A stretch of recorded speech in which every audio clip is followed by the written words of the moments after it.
Hey guys, this is AP. Welcome back to my YouTube channel AP Sir English. Friends, ये steno 2020 का paper है। इससे पहले हम लोगों ने 3 पेपर सॉल्व कर लिए हैं और उसी सीरीज का ये चौथा पेपर है। आइए स्टार्ट करते हैं क्वेश्चन नंबर 1 से। सबसे पहला क्वेश्चन जो है वो सेंटेंस इम्प्रूवमेंट का है। हालांकि पहले ही आंसर्स मार्क किए गए हैं और सोल्यूशन भी दे रखा है, बट थोड़ा सा इलेबरेट करने की ज़रूरत है, तो वही मैं कोशिश करूँगा। चलिए सेंटेंस स्टार्ट करते हैं। सबसे पहला सेंटेंस है a hasty decision may be lead in life long repentance. Sentence बहुत अच्छा है और सेंटेंस का जो मूड है आप समझ ही गए होंगे कि एक्टिव वॉइस में है। हालांकि इन्होंने जो दे रखा है वो पैसिव वॉइस में दे रखा है और पैसिव वॉइस में भी सही से नहीं दे रखा है, क्योंकि हमें पता है बी के बाद वर्ब की थर्ड फॉर्म आती है और लीड की वर्ब की थर्ड फॉर्म जो होती है वो लेड होती है। लीड की सेकेंड फॉर्म भी लेड होती है, थर्ड फॉर्म भी लेड होती है। तो सेंटेंस ऑलरेडी गलत है, हमें पता है। तो नो सब्सटीट्यूशन का तो ऑप्शन ही ख़त्म हो जाएगा। हमारे पास ऑप्शन बचे हैं 1 2 3। हमें पता है ना, सेंटेंस का जो मूड है वो एक्टिव वॉइस में होना चाहिए।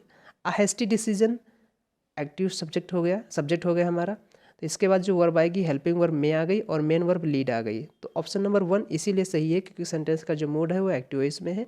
अ hasty decision may lead to life long repentance. Repentance means होता है पछतावा, पछताना, और हेस्टी मीन्स होता है जल्दबाजी, यानी जल्दबाजी भरा डिसीजन पछताने के लिए बोलते ना, ज़िंदगी भर पछतावा बन सकता है। ये सेंटेंस का मूड है और यही सेंटेंस का सेंस है। आगे बढ़ते हैं सेंटेंस नंबर 2 में।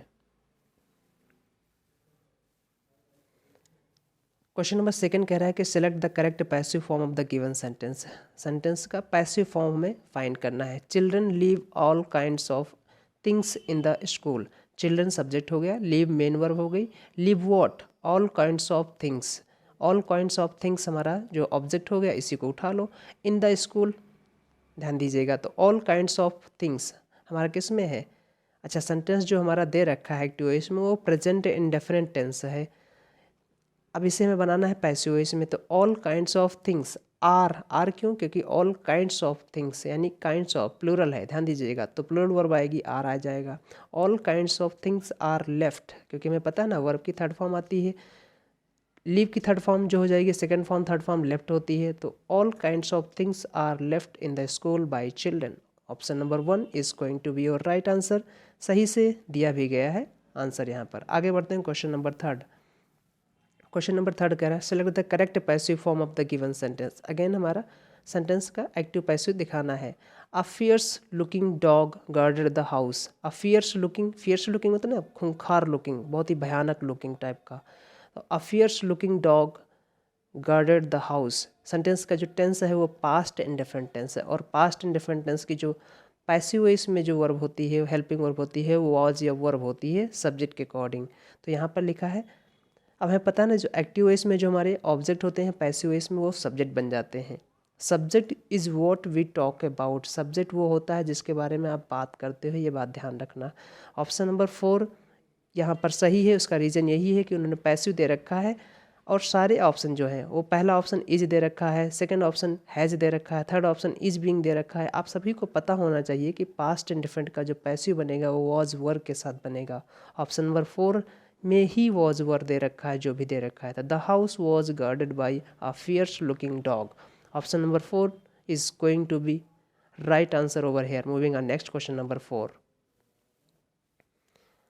क्वेश्चन नंबर 4 कह रहा है कि identify the segment in the sentence which contains the grammatical error. एक ऐसा सेगमेंट फाइंड करो जिसमें ग्रामेटिकल एरर हो। The bus was so late then I thought I would miss the show. बस इतना ज़्यादा देर थी कि मैंने सोचा मैं मिस कर दूंगा शो को। यानी इतना ज़्यादा देर थी कि, तो शो लेट दैट होना चाहिए था ना, सो दैट। अब सो और दैट के बीच यहाँ पर एडजेक्टिव आता है, बात पता आना चाहिए आपको। तो शो दैट एक साथ आएंगे तो ताकि हो जाएगा, लेकिन सो और दैट के बीच अगर एडजेक्टिव कोई आ रहा है तो उसका मतलब हो जाता है इतना कि। जैसे मैं कहूँ he is so weak that he can not stand. वो इतना ज़्यादा कमज़ोर है कि वो स्टैंड नहीं हो सकता है, वो खड़ा नहीं हो सकता है। तो यहाँ पर ध्यान देंगे क्या हो जाएगा, the bus was so late that, then ना होकर यहाँ पर क्या होना चाहिए था, that. The bus was so late that I thought I would miss the show. Option number 3 is going to be your right answer over here. Moving on next question number 5। Select the most appropriate antonym of the given word. Antonym बताना है हमें retrieve का। What do you mean by retrieve? Retrieve means होता है पुनः प्राप्त करना, bring back something, recapture करना, रिकवर करना, रिस्टोर करना। तो उसका एंटोनिम क्या हो जाएगा? जाहिर सी बात है डैमेज हो जाएगा, एनिहिलेट हो जाएगा, है ना, जैसे बोलते हो आप, डिस्ट्रॉय हो जाएगा, इसके सब एंटोनिम हो जाएंगे। तो डैमेज यहाँ पर दे रखा है, डैमेज यहाँ पर इसका अपोजिट वर्ड हो जाएगा, यानी damage is going to be your right answer over here.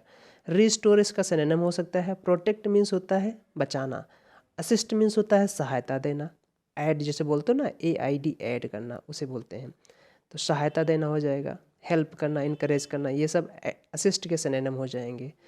Moving on next question number 6। Question number 6 कह रहा है कि identify the segment in the sentence which contains the grammatical error. Do you have an valid explanation? अब हमें पता है ना, जो यहाँ पर एन आर्टिकल आया है वो एक्चुअल में एक्सप्लेनेशन का है, लेकिन हमें पता है ना ये आर्टिकल जो आया है वो वैलिड के अकॉर्डिंग आया है, और जो वैलिड वर्ड है ये हमारा वॉल साउंड रिप्रेजेंटिंग वर्ड है, sorry consonant sound representing word है। वैलिड वो आ रहा है ना, तो कॉन्सोनेंट साउंड रिप्रेजेंटिंग वर्ड है। अगर कॉन्सोनेंट साउंड रिप्रेजेंटिंग वर्ड है और उससे पहले में आर्टिकल लगाना है ए और एन, सर तो यहाँ पर हम कौन सा चूज करेंगे? ए चूज करेंगे, क्योंकि एन जो है वो वॉल साउंड रिप्रेजेंटिंग वर्ड के पहले लगता है, और आ जो है ए जिसे बोलते हो आप, वो कॉन्सोनेंट साउंड रिप्रेजेंटिंग वर्ड के पहले लगता है। तो वैलिड जो है वो कॉन्सोनेंट साउंड रिप्रेजेंटिंग वर्ड है, इसलिए यहाँ पर आर्टिकल एन ना होकर आ होना चाहिए। Do you have a valid explanation for your absence from work? Option number second is going to be your right answer over here. Moving on next question number 7। Question number 7 again हमारा sentence improvement का है। He is not so a person that will betray a friend. अब हमें ये कहना चाह रहे हैं कि he is not so a person. अभी हमने बताया सो और दैट के बीच एक एडजेक्टिव आएगा, और उसका मैंने एग्जाम्पल भी दिया था। तो यहाँ पर तो पहले ही एरर है, तो यहाँ पर हम कहना कुछ ऐसा चाह रहे हैं कि वो ऐसा इंसान नहीं है जो बिट्रे करे, धोखा दे। बिट्रे मीन्स होता है धोखा देना एक दोस्त को, तो सच एज बेटर ऑप्शन होना चाहिए। He is not such a person that, sorry he is not such a person as betray a friend. ध्यान दीजिएगा, तो यहाँ पर क्या होना चाहिए? He is not such a person as will betray a friend. यहाँ पर option number 1 is going to be your right answer. बाकी सारे ऑप्शन गलत हैं। सब्सटीट्यूशन की रिक्वायरमेंट है, क्योंकि जो दे रखा है वो गलत दे रखा है। एज अ पर्सन दैट क्यों नहीं होना चाहिए? क्योंकि सो और वही हाल है, सो अगर होगा तो एज भी हो सकता था, लेकिन सो एज कोई भी नहीं होगा यहाँ पर। सो कोई ऑप्शन यहाँ पर बेटर नहीं है ऑप्शन नंबर 1 के अलावा। So option number 1 is going to be your right answer over here. Moving on next question number 8। इसके अलावा फिर भी अगर आपको कोई डाउट रह जाता है या कुछ पूछना हो तो कमेंट सेक्शन में कमेंट कर दिया करो, मैं उसे एक्सप्लेन कर दूंगा। Select the correct active form of the given sentence. The meeting was postponed by a week. अब सेंटेंस जो हमारा दे रखा है ऑलरेडी पैसिव वॉइस में दे रखा है, तो हमें एक्टिव वॉइस में बनाना है। हमें पता है सेंटेंस का पैसिव वॉइस जो है टेंस है वो पास्ट टेंस है, पास्ट टेंस की एक्टिव वॉइस है ये, सॉरी पैसिव वॉइस दे रखी है, तो पास्ट टेंस की हमें एक्टिव वॉइस बनानी पड़ेगी, क्योंकि वॉइस में टेंस चेंज नहीं होता है। तो क्या हो जाएगा? The meeting was postpone by a week. Sentence में हमें ध्यान दीजिएगा, they postpone the meeting by a week. Option number 4 is going to be your right answer. Why? क्योंकि सेंटेंस ऑप्शन नंबर 4 ही हमारा पास्ट इंडेफिनिट में दे रखा है। बाकी सारे ऑप्शन जैसे आप पहला देखिए, दे हैव पोस्टपोन उन्होंने प्रेजेंट परफेक्ट दे दिया, दे विल पोस्टपोन उन्होंने फ्यूचर इंडेफिनिट दे दिया, दे आर पोस्टपोनिंग उन्होंने प्रेजेंट कंटिन्यूअस दे दिया, जो कि गलत है। So option number 4 is going to be your right answer. Moving on next question number 9. Select the most appropriate option to substitute the underline segment. यानी फिर से अगेन हमारा sentence improvement का sentence है। This plan is going to be benefit. Sorry, this plan is going to benefit certainly all of us. अब ध्यान दीजिएगा, इस सेंटेंस को हम दो तरीके से सही कर सकते हैं। एक तो हम रटा रटाया, दूसरा हम थोड़ा सा दिमाग लगाएं कि ये जो हमारा बेनिफिट है वर्ड है ये एक्चुअल में ऑल को देख रहा है, तो बेनिफिट के बाद ऑल ऑफ अस हो जाएगा। मैं ऐसे बोलूँ, this plan is going to benefit all of us, बिल्कुल सही हो जाएगा। तो ये सर्टेनली वर्ड जो है ये एडवर्ब ऑफ डिग्री है, एडवर्ब ऑफ फ्रिक्वेंसी है जिसे बोलते हो। तो ग्रामर में एक रूल होता है, रूल एक्चुअल में कुछ होता नहीं, बस ये हमें पता होना चाहिए कि जो एडवर्ब ऑफ डिग्री है, एडवर्ब ऑफ फ्रिक्वेंसी हैं, अगर ये सेंटेंस में अकेली आई हैं तो फिर ये मेन वर्ब के पहले बैठी होंगी। लेकिन अगर ये हेल्पिंग वर्ब और मेन वर्ब दोनों आया है सेंटेंस में तो ये हमेशा उनके बीच में लगाया जाता है, याद रखिएगा। तो क्या हो जाएगा यहाँ पर, दिस प्लान इज़ सर्टेनली, अब देखो इज़ हमारी हेल्पिंग वर्ब हो जाएगी, is certainly going to benefit हो जाएगा, बिल्कुल गोइंग मेन वर्ब हो जाएगी, ध्यान दीजिएगा। तो इज हेल्पिंग वर्ब है, गोइंग मेन वर्ब है, और उसके बीच हमने adverb of degree, adverb of frequency जो भी मानिए इसे, आप इसे फिट कर लीजिए। और दूसरा आप समझिए बेनिफिट जो हमारा वर्ड है ये वर्ब है और इसका ऑब्जेक्ट ऑल ऑफ अस हो जाएगा, हम सभी को लिए। तो option number 4 is going to be your right answer, ध्यान रखिएगा इस सेंटेंस को। This plan is certainly going to benefit all of us. Moving on, next question number 10. Question number 10 कह रहा है कि select the most appropriate word substitute the underline segment. Again हमारा sentence improvement का सेंटेंस है। इसमें कह रहा है alas don't make a noise in the library. अब हमें पता है ना अलॉस जो वर्ड है ये हमारा इंटरजेक्शन वर्ड है, ध्यान दीजिएगा। सडन फीलिंग के लिए यूज किया जाता है। जब हम कोई सडन फीलिंग एक्सप्रेस करते हैं अपनी फीलिंग को, अचानक से कोई फीलिंग को एक्सप्रेस करते हैं, वैसे ये हमारे इंटरजेक्शन वर्ड होते हैं। एक्सक्लेमेटरी वर्ड से बोलते हो आप, उनका यूज किया जाता है। तो अलास हमें पता है कब यूज करते हैं, जब कोई सैड न्यूज हो, कोई दुख की बात हो, उस टाइप से, तो वहाँ पर हम अलास का यूज करेंगे, अलास। वाव का यूज कहाँ करते हैं? वाव का यूज जब बोलते हैं ना, प्रशंसा दिखाना हो, आश्चर्य व्यक्त करना हो, वाह वाह जैसे बोलते हो। हुर्रा का यूज कहाँ पर करेंगे? हुर्रा का यूज हम करते हैं अपना जॉय एक्सप्रेस करने के लिए, अपना अप्रूवल एक्सप्रेस करने के लिए, वहाँ पर हम हुर्रा का यूज करते हैं। Hurrah we have won the match, इसलिए हम वहाँ पर हुर्रा का यूज करते हैं। तो यहाँ पर जो यूज करेंगे वो हर्ष करेंगे, hush. Hush is use to tell somebody to be quiet, मतलब शांत रहने के लिए बोला जाता है किसी को। हर्ष, हर्ष वर्ब की तरह भी यूज किया जाता है। Hush now and try to sleep, बोलते हैं अच्छे स्पीकर जो होते हैं वो बोलते हैं hush now and try to sleep, शांत रहो और सोने की कोशिश करो, इस टाइप से। तो हर्ष वर्ड यहाँ पर यूज किया जाएगा। Hush is going to be your right option over here. Option number 4 is correct over here. Hush होगा यहाँ पर, लॉस नहीं होगा, क्योंकि बात की जा रही है शांत रहने की। Don't make a noise in the library, library में शोर मत करो, यानी शांत रहो। तो हर्ष वर्ड यहाँ पर यूज किया जाएगा। Option number 4 is going to be correct over here. Moving on, next question number 11।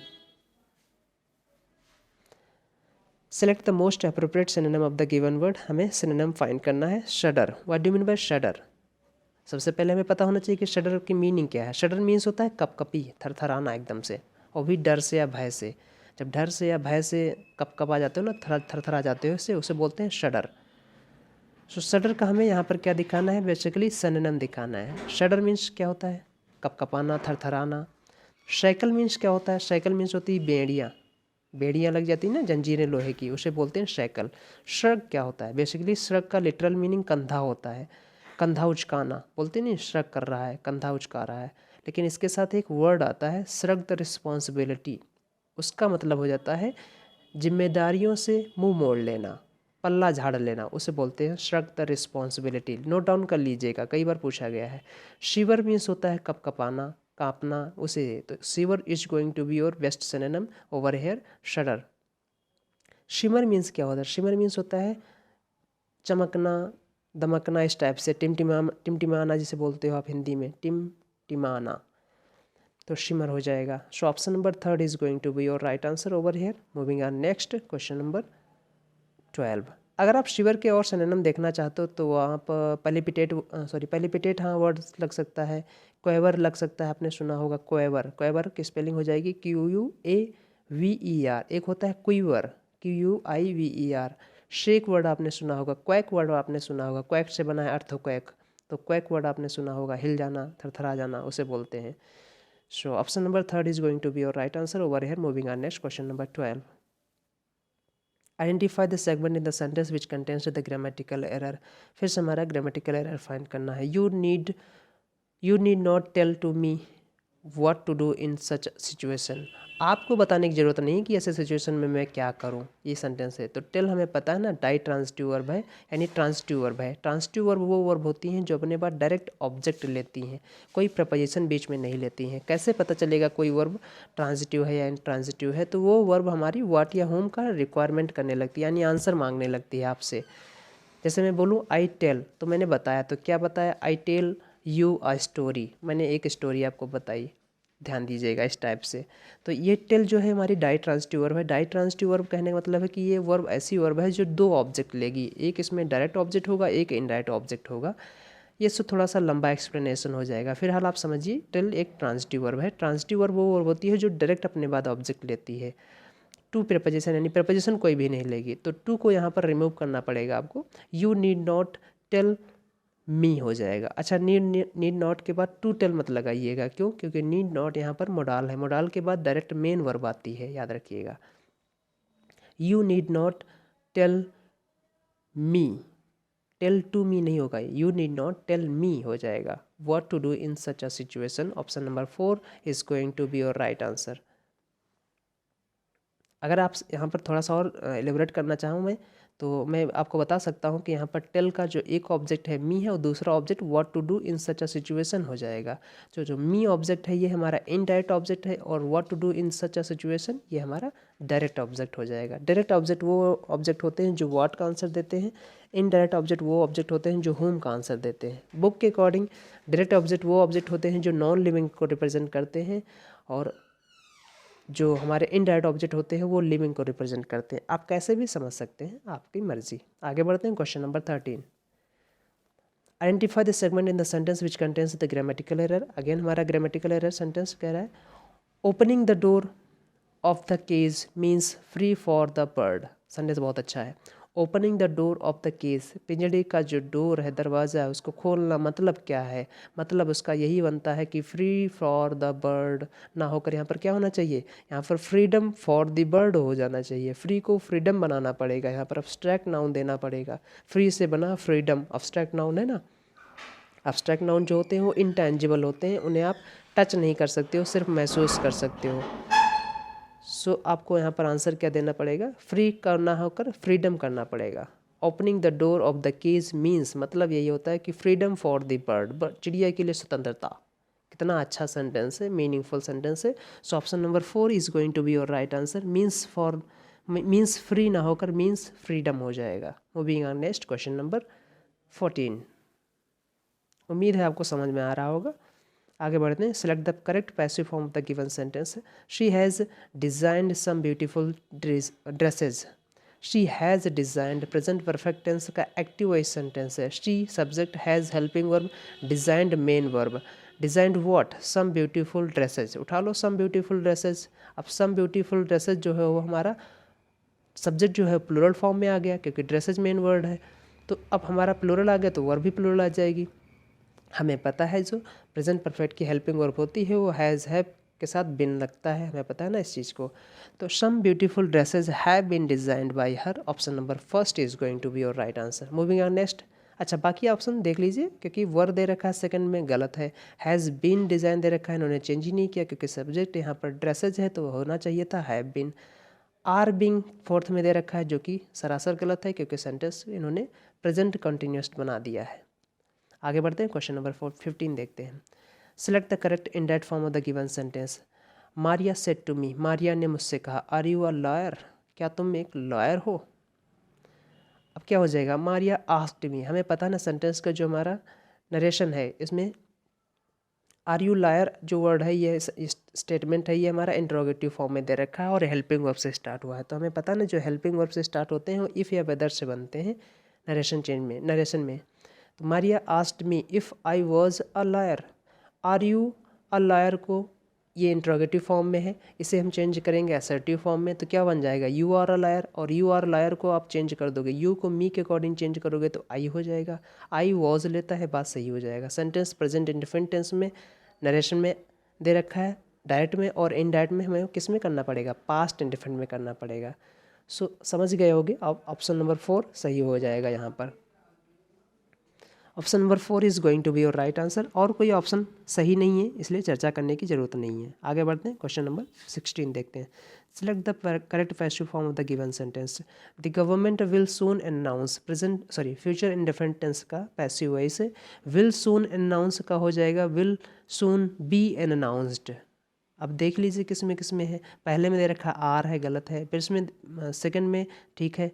Third में क्यों गलत है? थर्ड इसलिए गलत है क्योंकि विल बी सून अनाउंस इन्होंने चेंज ही नहीं किया, क्योंकि हमें पता ना बी के बाद वर्ब की थर्ड फॉर्म आती है। फोर्थ क्यों गलत है? आर सून बीइंग अनाउंस्ड इन्होंने चेंज तो किया लेकिन आउट ऑफ ट्रैक कर दिया, यानी कि हमारा टेंस बदल दिया इन्होंने। टेंस नहीं बदलना है। ऑप्शन नंबर सेकंड, हम देखिए हमने कुछ मैच भी नहीं किया, कोई पढ़ा भी नहीं, और ऑप्शन नंबर सेकंड हमारा आंसर सही हो जाएगा, और सही भी है, हम पढ़ेंगे भी नहीं।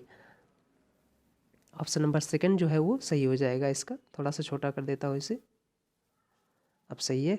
Option number second is going to be your right answer. Moving on next question number 17।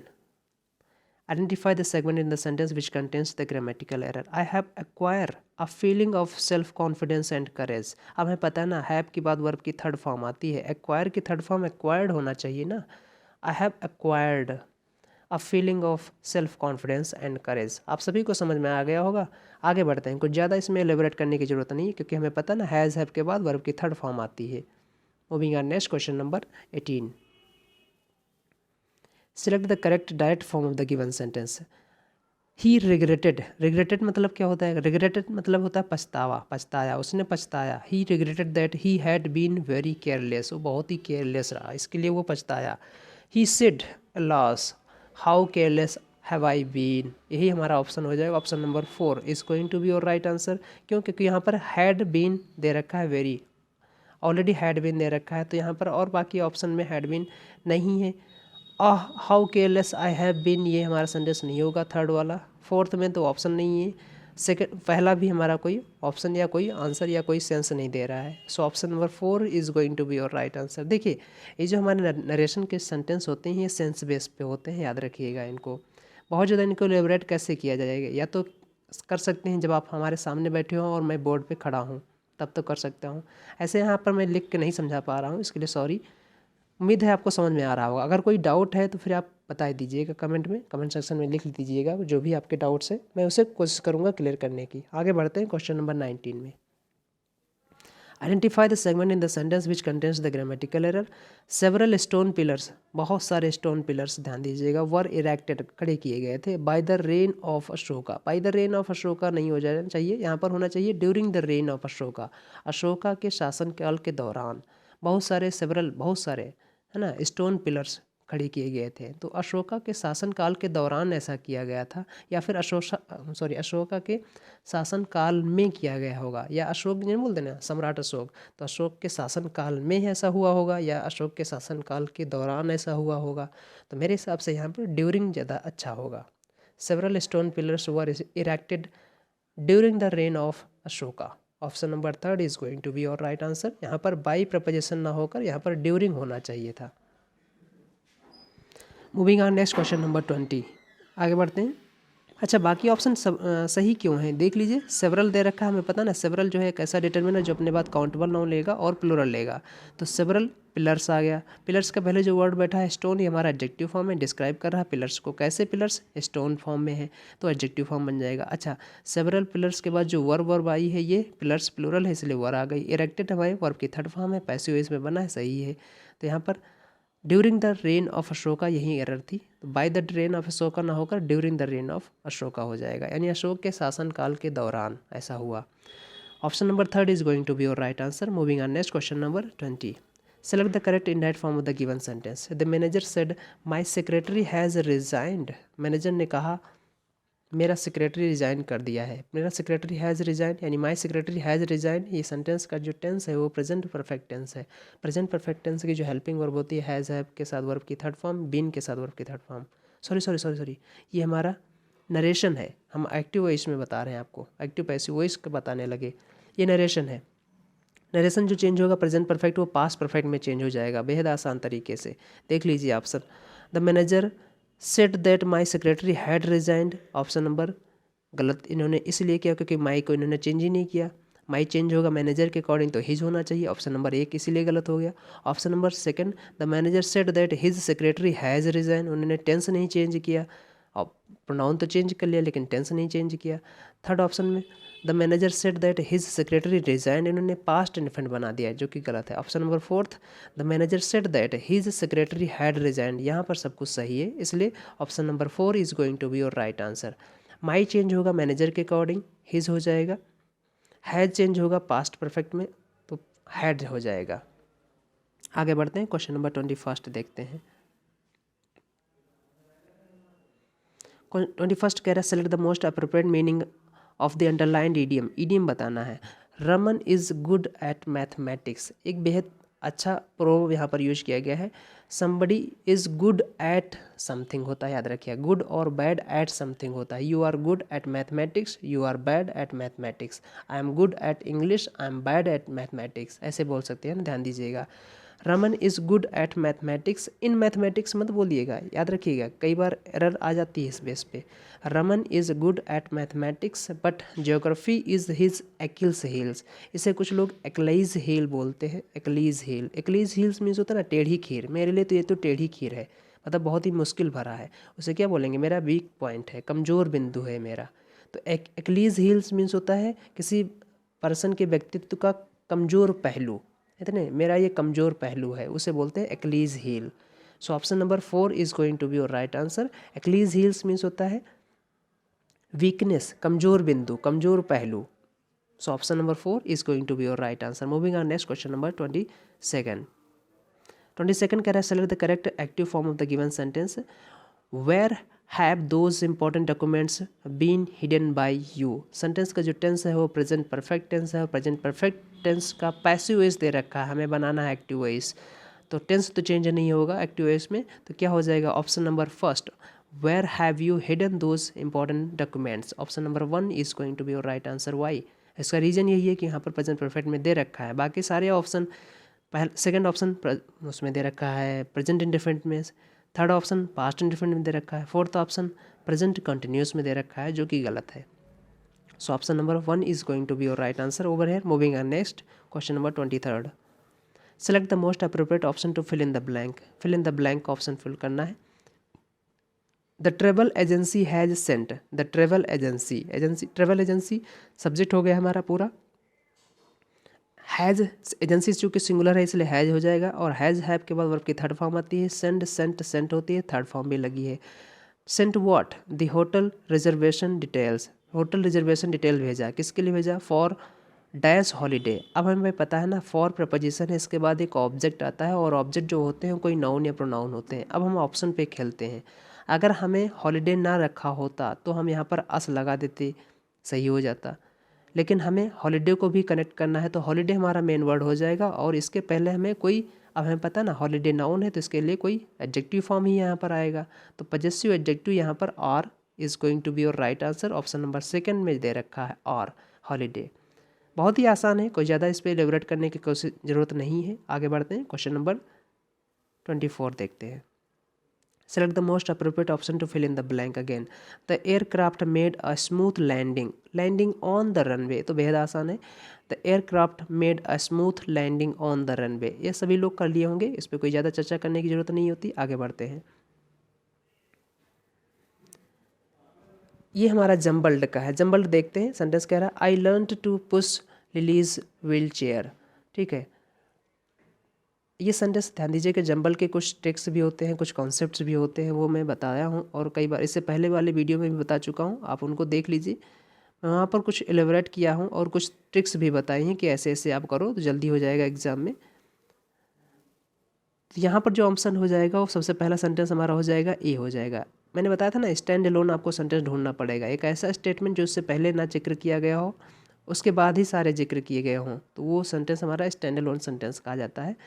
ए हमारा ऑप्शन पहला हो जाएगा। ए सब में स्टार्ट भी है, तो A I learn to push Lily's wheel chair one afternoon, एक दोपहर क्या हुआ, I wheeled her to the park, मैं उसे पार्क पास ले गया। फिर क्या हुआ, I park the chair in front of the pond, मैंने तालाब के सामने यानी तालाब के सामने चेयर को पार्क कर दिया। फिर क्या हुआ, it was fun to watch Lily roll her eyes to watch the ducks, यानी option number third is going to be your right answer. ADCB is going to be right arrangement, ADCB, option number third. Moving on next question number 26।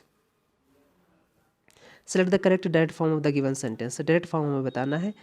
The teacher commanded the students to keep quiet. To keep quite दे रखा है, हमें पता ना है sentence जो है imperative sentence है, imperative mode का सेंटेंस है, याद रखिएगा। तो इंपरेटिव मोड का सेंटेंस ऑप्शन नंबर सेकंड में दे रखा है। हालांकि सारे इंपरेटिव मोड में है, लेकिन पहला नहीं है, यू शुड वहाँ पर नहीं है। इंपरेटिव मोड का सेंटेंस वो सेंटेंस होता है जिसमें यू हिडन जो होता है वो सब्जेक्ट छुपा होता है, सिर्फ और सिर्फ वर्ब से स्टार्ट होता है। जैसे मैं बोलूँ ओपन द डोर, ये हमारा इंपरेटिव मोड का सेंटेंस है। The teacher said to the student keep quiet, option number second is going to be your right answer. Moving on next question number 27। 27 कह रहा है कि select the most appropriate meaning of the underlined idiom. Idiom की meaning हमें बतानी है। The midnight meeting seemed to involve some cloak and dagger activity. What do you mean by clock and dagger activity? Clock means होता है ना, ये बड़ा सा जो पहन लेते हैं कपड़ा, उसे बोलते हैं क्लॉक, तो उसे बोलते हैं। तो क्लॉक एंड डैगर मतलब कि कोई ऐसा जो षड्यंत्रकारी हो यानी, या फिर ऐसा कोई जो गुप्त हो, सीक्रेट हो, इस टाइप सा, मिस्टीरियस हो, इस टाइप का। तो क्लॉक एंड डैगर का मतलब है समथिंग दैट इज सीक्रेट और मिस्टीरियस, उसे बोलेंगे क्लॉक एंड डैगर। तो mysterious, option number 4 is going to be your right answer. Moving on next question number 28। Select the correct indirect form of the given sentence. She said, these vegetables do not look fresh. Sentence का जो tense है वो present indefinite tense है। present indefinite tense है तो इसमें इसका जो पैसिव हमारा बनेगा indirect, वो past indefinite में बन जाएगा। अब do not है तो did not हो जाएगा। did not है, देख लेते हैं किसमें। she did, सबसे पहला सेंटेंस देखते हैं। she said that those vegetables did not look, हमें पता है ना वर्ब डू डज के बाद जो हेल्पिंग वर्ब है, डू डज के बाद इसके बाद जो वर्ब आती है वो V1 फॉर्म में आती है, बेस फॉर्म में आती है, याद रखिएगा। तो बेस फॉर्म में नहीं, सेकंड फॉर्म में दे रखिए, गलत हो जाएगा। सी सेड दैट दीज, इन्होंने चेंज नहीं किया, दीज को दोज में चेंज करना चाहिए था, तब तो सही हो सकता था। थर्ड में she said that those vegetables did not look fresh, सब कुछ सही है यहाँ पर। Option number third is going to be your right answer. Fourth क्यों गलत है? शी सेड दैट दीज, इन्होंने चेंज नहीं किया, जो हमारा डिमॉन्स्ट्रेटिव एडजेक्टिव है दीज, इसे इन्होंने चेंज नहीं किया यहाँ पर। डिमॉन्स्ट्रेटिव एडजेक्टिव है दीज यहाँ पर, तो इसे चेंज इन्होंने नहीं किया ऑप्शन नंबर 4 में, इसलिए 4 गलत हो गया। Third is going to be your right answer. Moving on next question number 29। 29 कह रहा है कि identify the segment in the sentence which contains the grammatical error. एक ऐसा सेगमेंट फाइंड करो जो ग्रामेटिकल एरर कंटेन करता हो। All time he attempted the marathon, he was unable to complete it. हम अगर सेंटेंस देखें तो सेंटेंस की जो मेन क्लॉज है he was unable to complete it, यह कह रहा है, कंट्रास्ट दिखा रहा है। कंट्रास्ट कैसे पता चला? क्योंकि यहाँ पर लिखा है अनेबल, वो अक्षम है, मतलब वो नहीं कर पाया ऐसा, और उससे पहले सेंटेंस में दे रखा है कि उसने अटेम्प्ट किया था। यानी सेंटेंस में जो हमारी मेन क्लॉज और सबऑर्डिनेट क्लॉज में है वो कंट्रास्ट दिखा रहा है। कंट्रास्ट हम दिखा सकते हैं कई वर्ड्स से, कई सारे वर्ड्स हैं, दो ऑल दो लगा सकते हो यहाँ पर, अनलेस वाला भी लगा सकते हो, लेकिन यहाँ पर क्या होना चाहिए? ऑल दो लगाओ, बेटर है। ऑल दो ही अटेम्प्टेड द मैराथन, यद्यपि मैराथन उसने अटेम्प्ट किया था, फिर भी वो उसके लिए असक्षम था, वो कंप्लीट नहीं कर पाया था उसे। तो यहाँ पर कोई एक ऐसा वर्ड आपको देना पड़ेगा, कोई ऐसा आपको एडजेक्टिव कंजंक्शन देना पड़ेगा जो कंट्रास्ट दिखाए। तो ऑल दो बेटर है मेरे हिसाब से, यहाँ पर ऑल दो आप लगाइए, ऑल दो, है ना। ऑप्शन नंबर 1 में ही एरर है। अच्छा, ऑल टाइम ही क्यों गलत है? क्यों ऑल टाइम गलत है? फिर इसलिए क्योंकि वो हमेशा अटेम्प्ट करता था, ऐसा तो नहीं है जब भी वो अटेम्प्ट करता था, तो मीनिंगलेस है, मुझे नहीं लगता। यहाँ पर मीनिंग यही होना चाहिए, ऑल दो होना चाहिए। फिर ऑल द टाइम भी कोई सेंस नहीं बन रहा है, ऑल दो हो जाएगा। Although he attempted the marathon he was unable to complete it, या फिर इसे ऐसे भी बोल सकते हो whenever he attempted the marathon, जब उसने मैराथन अटेम्प्ट करने की कोशिश की वो असक्षम रहा, ऐसे भी बोल सकते हो। तो वेन एवर भी लगा सकते हो आप, वो भी हमारी सबऑर्डिनेट क्लॉज हो जाएगी। तो मेन क्लॉज अगर कॉन्ट्रास्ट दिखा रहा है, कुछ वर्ड ऐसा क्लू मिल जा रहा है, तो वहाँ पर कोई ऐसा कंजंक्शन आपको देना पड़ेगा जो कॉन्ट्रास्ट को रिप्रेजेंट करे। तो यहाँ पर कोई भी वर्ड आप लगा सकते हो। ऑप्शन नंबर 1 में ही एरर होगी। So option number 1 is going to be your right answer. Moving on next question number, बाकी सारे ऑप्शन सही हैं, ध्यान दीजिएगा। 30 select the most appropriate option to fill in the blank. Fill in the blank option है the old man walked carefully with her heavy load. The old woman है, sorry man नहीं woman है ये। The old woman walked carefully, जो बूढ़ी औरत है बहुत ही सावधानी पूर्वक चली, विथ हर हैवी लोड, बहुत ही भारी वजन के साथ। अब दे रखा है अनटिल शी शुड फॉल, जब तक वो गिर नहीं गई, ऐसा तो कुछ नहीं मीनिंग होना चाहिए। ऑल्दो यद्यपि, नहीं, अनलेस फिर भी अगर नहीं, मे भी मीनिंग नहीं दे रहा है। लेस्ट हमें पता है ना, लेस्ट के साथ लेस्ट मीन्स होता है कहीं ऐसा ना हो, लेस्ट मीन्स होता है कहीं ऐसा ना हो, और लेस्ट के साथ नेगेटिव वर्ड नहीं लगाइएगा क्योंकि इसमें ऑलरेडी नेगेटिव वर्ड इंक्लूड है। लेस्ट यू शुड नॉट फॉल ना होकर यहाँ पर होना चाहिए लेस्ट शी शुड फॉल, यहाँ पर लेस्ट वर्ड है। मैं फ्रेम ये करना चाह रहा हूँ कि कई बार एरर कुछ इस तरह आ जाती है, कैसे, lest she should not fall, meaning देखने में पढ़ने में बड़ा अच्छा लग रहा है कि कहीं ऐसा ना हो गिर जाए, ना हो गिर जाए, इसलिए नॉट आ गया, लेकिन नॉट नहीं आएगा लेस्ट के साथ।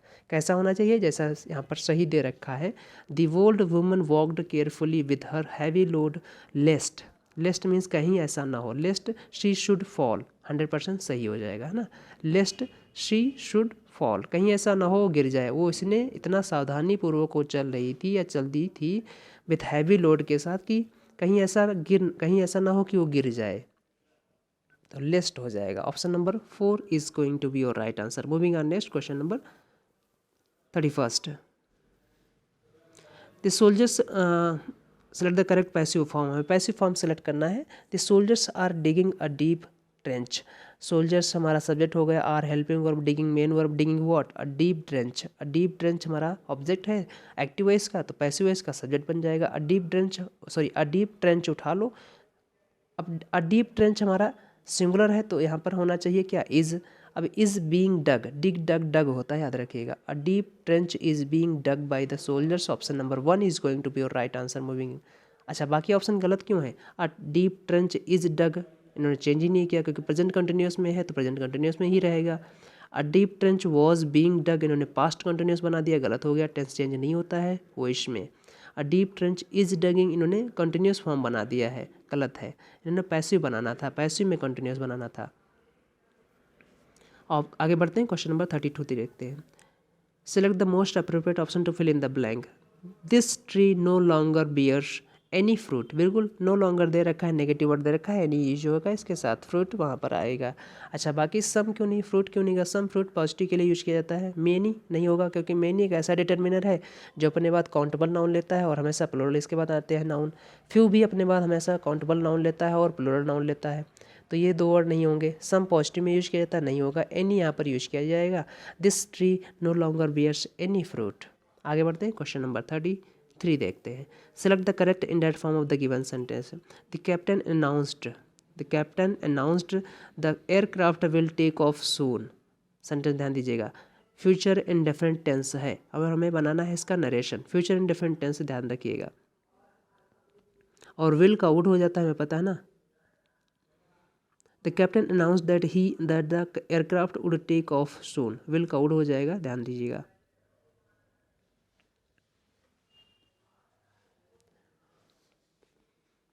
Option number 1 is going to be right answer. Moving on next question number 34। इस स्लाइड का सबसे लास्ट सेंटेंस है, इसके बाद हम नेक्स्ट स्लाइड जो बनाएंगे, सॉरी नेक्स्ट वीडियो बनाएंगे और आगे से स्टार्ट करेंगे 35 से। Select the most appropriate meaning of the underlined idiom in the given sentence.